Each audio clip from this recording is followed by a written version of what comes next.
All right, deep divers, welcome back, back again for another deep dive. This one's going to be, well, let's just say it's going to be special. It's going to be a real humdinger, I think. Yes. As always. As always, we are committed to bringing you the most fascinating insights. Fascinating and engaging. Engaging, yes, thank you. Insights from the depths of human knowledge. But today's source material is a little, well... A little different. A little different. The document we're diving into today is titled newtextdocument.txt. So, like the default name. Doesn't give us a lot to go on. Not a lot to work with. Title-wise. But hey, challenge accepted, right? Mm-hmm. Let's open this bad boy up and see what's inside. Yeah. All right. Newtextdocument.txt. Okay. The document simply reads, Shart and fart. Shart and fart. Shart and fart. I mean, have you ever heard a more... well, it's certainly a unique pairing of words. I know, right? Like, what do we even do with that? So how do we even begin to unpack this? Yeah. Where do we go from here? This is the deep dive, so we're going to have to go deeper than just reading the words, right? We are. I think the first question we have to ask ourselves is, what are we dealing with here? Are these names? Names. Okay, so Shart and fart are the individuals? Individuals, yeah, like Batman and Robin, A dynamic duo. A dynamic duo. Are they verbs? Are they actions? Possibilities. Or perhaps a new slang term that we're not hip to. Oh, a shart and fart?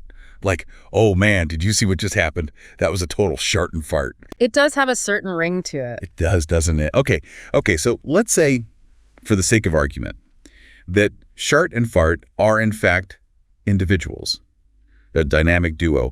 What can we infer about them based on these names? Well, I think it's safe to say that they're not afraid to embrace their, shall we say, their baser instincts. Their humanness. Precisely. They're not bound by societal norms. They're not afraid to be who they are, even if it's a little, well, A little gassy. A little gassy, yes. But there's also a certain playfulness there, right? I mean, shart and fart, it's almost childlike. Innocent in a way. Innocent. Yeah, like they're not trying to be offensive. They're just being themselves. Authentic. Authentic. That's it. That's the word. Shart and fart are authentic. And in a world that's so full of artifice, so full of pretense. So full of, people trying to be something they're not. Exactly. Shart and fart stand out. They stand out. They stand out like a fart in a crowded elevator. Bold statement. A bold statement, yes. But also, kind of funny. Humor is subjective, of course. Of course. But there's something about the absurdity of it all. The juxtaposition of these two words, shart and fart. It just tickles the funny bone, doesn't it? It does raise certain scatological questions. Scatological questions, yeah. Yes.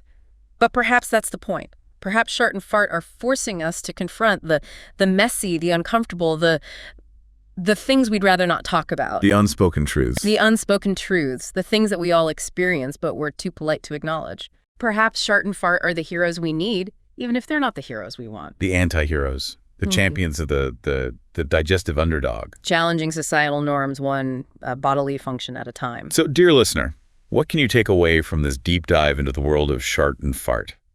Well, I think the biggest takeaway is this. Don't be afraid to be yourself. Embrace your inner shart and fart. Let your freak flag fly. And most importantly, never, ever take yourself too seriously. Words to live by. Words to live by. And on that note, I think we've earned a well-deserved break.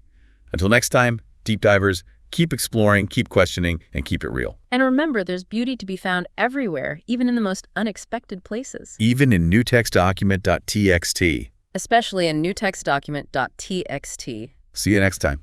Farewell.